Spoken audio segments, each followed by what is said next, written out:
Now, Ned, you and Mr. Quincy and, what was the young fella's name? Elroy. Elroy Tate. Sure. No, that's not what you said. Hell if it ain't.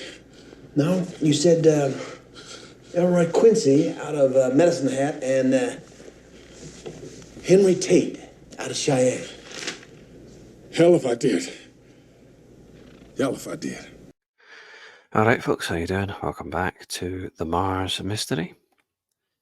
Disclaimer, as always, under Section 107 of the Copyright Act of 1976, allowance is made for fair use for purposes such as criticism, comment, news reporting, teaching, scholarship, and research. So once again, we're going into the mystery of Cydonia, and this is where it starts getting good. The Viking Enigma. So Viking exploration continued in 1975 with the Viking 1 and 2 probes, both orbiter landers, which proved to be highly successful. The Viking 1 module landed at Chris Planitia, just north of the Valles Marineris. Meanwhile, 2,000 kilometers above, the orbiter cameras began taking higher resolution pictures of the red planet. Search for life. So NASA dedicated the Viking missions to searching for signs of life on Mars. The orbiter photographed large swathes of the surface while the landers focused on soil samples. Hancock reminds us that previously Dr. Gilbert Levin had come across positive evidence in favor of bacterial life on Mars. This stands contrary to NASA's official view, put to us by Dr. Arden Albee, project scientist for the Mars Global Surveyor. Quote, none of the experiments indicated evidence of life. During the design of the instruments, it wasn't understood that oxidants would be on the surface of Mars. They did not get results that were neat and clean as predicted, but they did not indicate the presence of life. Okay, mate, sure, I believe you. Just contradicting themselves all over the fucking place, but okay. What did he just say? Check the prompter. The prompter's just fine. Evan, read the copy, please. The copy's good. Just read it. Choice sites. So the Viking 1 lander set down at Chris Planitia several weeks over schedule, as the original site was deemed too rugged. By the way, bear this in mind. The Viking 2 lander was set to land at Cydonia, based on the theoretical chance that there was liquid water present, drastically improving the chances of finding living organisms on Mars. Hancock states that Sagan and co. were about to come face to face, so to speak, with a possible sign of life, not just the type that they may have anticipated. Illusion. So Tobias Owen made a startling discovery in July 1976. He was a member of the Viking imaging team at the Jet Propulsion Laboratory, the JPL. Upon examining Cydonia, he discovered a humanoid face staring up from the red planet, quote, a mute sentinel on a barren landscape, as Hancock describes it. A spokesman for the Viking project dismissed the face as a trick of light and shadow whilst delivering a press conference on NASA's search for life on Mars. The JPL issued a press release soon after, doubling down on the official narrative that the face was nothing more than a trick of light and shadow. So we got a press conference and then a press release, like right after, like doubling down as well. Yeah. Sure. Okay. I think we can all read between the lines here, right? Not very subtle. Soon after, NASA decided not to land the Viking 2 lander at Cydonia, as the site was deemed unsafe, according to Carl Sagan.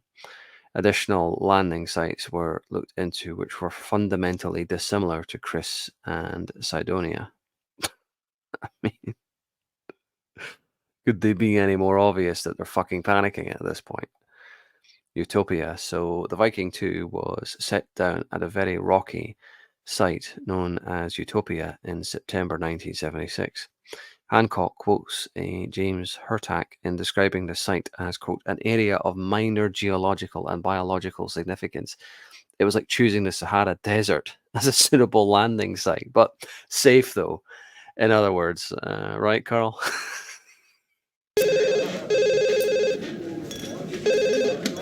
Clansman. Hello, Bobby.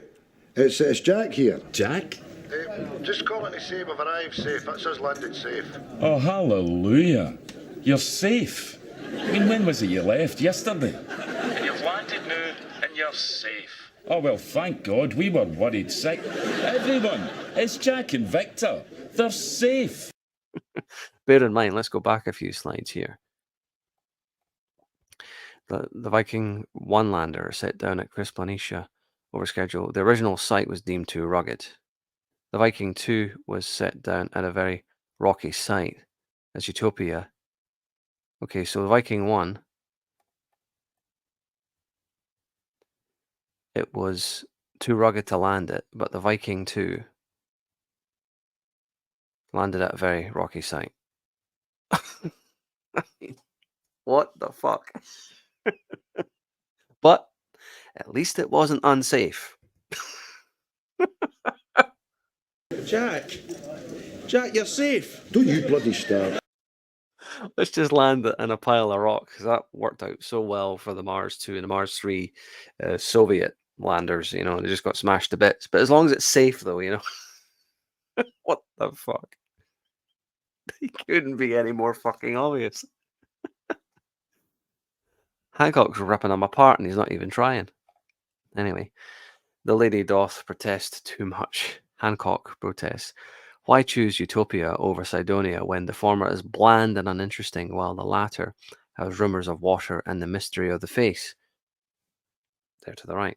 Frankly, we find the decision baffling. Well, I don't. I don't find it baffling in the slightest. I find it fucking obvious. Excuse me? No, I don't think I will. Hancock notes that Cydonia was dropped as a preferred site almost as soon as the face was discovered, and that NASA was awfully quick to write it off and dismiss it as an optical illusion. You know? Yeah, nothing to see here, folks. This is such a crock of shit. Anyway, as always, leave your thoughts and comments down below, and it only gets better from here, by the way. Oh, man. They're so obvious, aren't they? Anyway, take care. Okay, folks, show's over. Nothing to see here. Oh, my God! A horrible plane crash!